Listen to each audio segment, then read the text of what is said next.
Fans are split over the new Acolyte, some saying it's the worst show ever made, some saying it's the best Star Wars they've ever seen, and we've heard around the rumor mill that the episode that's about to premiere, episode 3, is gonna send some fans packing their bags.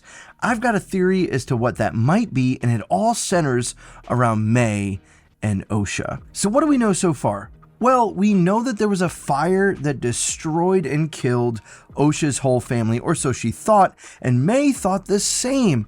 We think that there's something to do with these 4 Jedi that are on the hit list for May in connection to that fire. We know that Sol was there as a part of it, and he believes he saw May die as well, and he even tells Osha that he chose her, that he saved her and brought her to the Jedi Order, where she was brought in at 8 years old, older than they normally want to take younglings, and that she was trained to be a Jedi and then walked away. And we also know that May has been learning the dark side and how to use the Force, or at least that's what it seems like, from someone with a red lightsaber, and she too was surprised to find that Osha was alive. And so this revenge hit list is all surrounding this event that brings about guilt and shame for these 4 Jedi.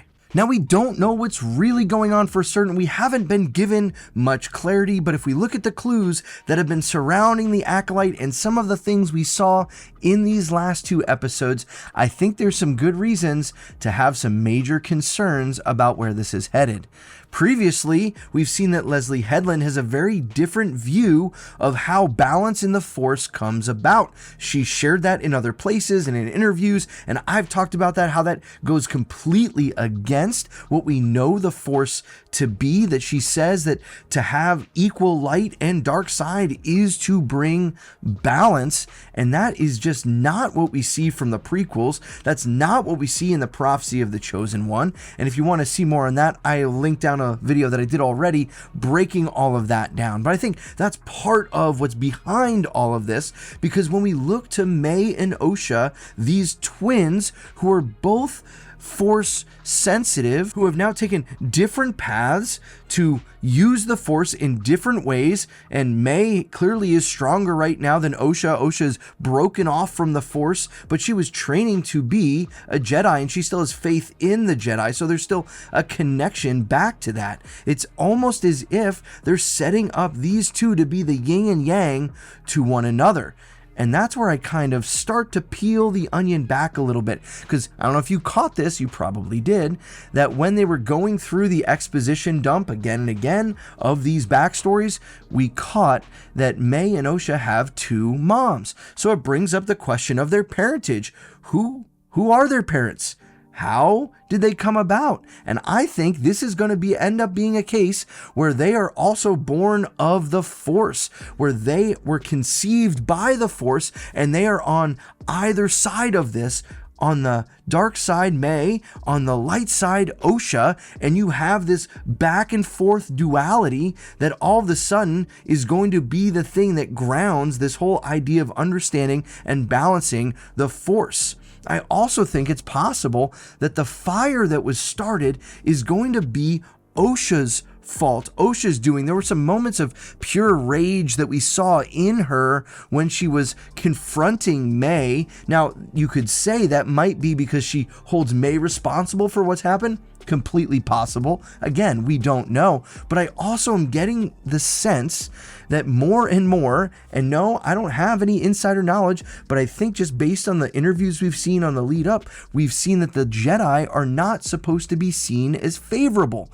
We get this picture of hyper bureaucratic, only concerned about politics, and yes, that might be some of what happens in the prequels, where they tend toward that complacency, but not yet in this time. And we've also seen that May, who has already killed Endara and Torben, is being set up to be in the morally right, justifiable sense for this revenge, especially in the interaction with Torben. That Torben is guilt-ridden and just been meditating for 10 years, and all of a sudden he just snaps out of it, and he's given the option to either kill himself and get forgiveness that way, or confess his crimes.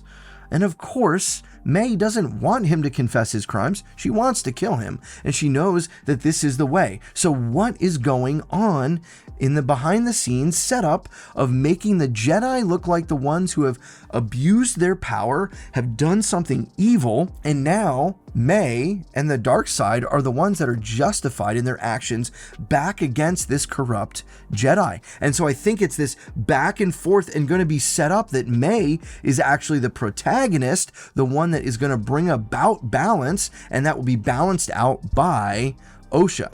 Now, I didn't come up with this myself. I'd seen some other folks talking about it, and I wanted to go down that rabbit trail a little bit. I heard it on Thor Skywalker's channel, so thanks for that, Thor. I do appreciate a lot of your videos, and I think this is one of those ones that I'm very intrigued to see if it happens, especially because we know that in the third episode, it's been talked about that this is going to divide the fan base. Now, there's a number of things that the fan base is already being divided on, and a number of things that people are already saying, I'm out on Star Wars, I'm not even watching this.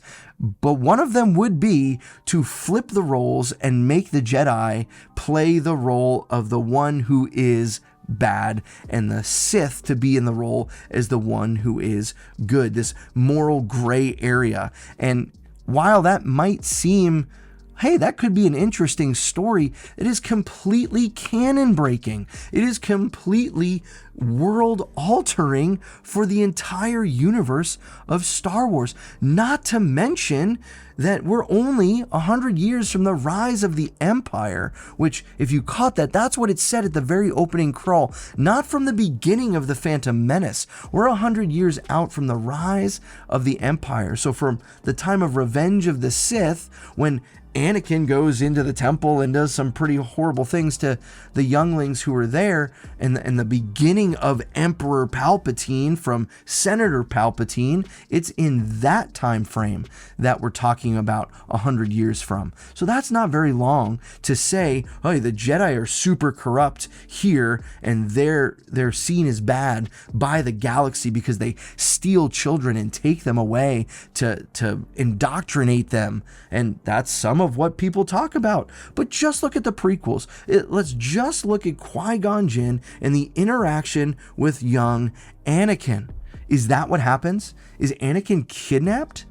Anakin is freed from slavery, but his mom's blessing sends him. Now you might say, well, she didn't have a choice. I'm like, well, yeah, if my kid had a chance to go be a Jedi was seen as a good thing, as a protector. And I think that that's one of the things that is going to turn so many of these fans away.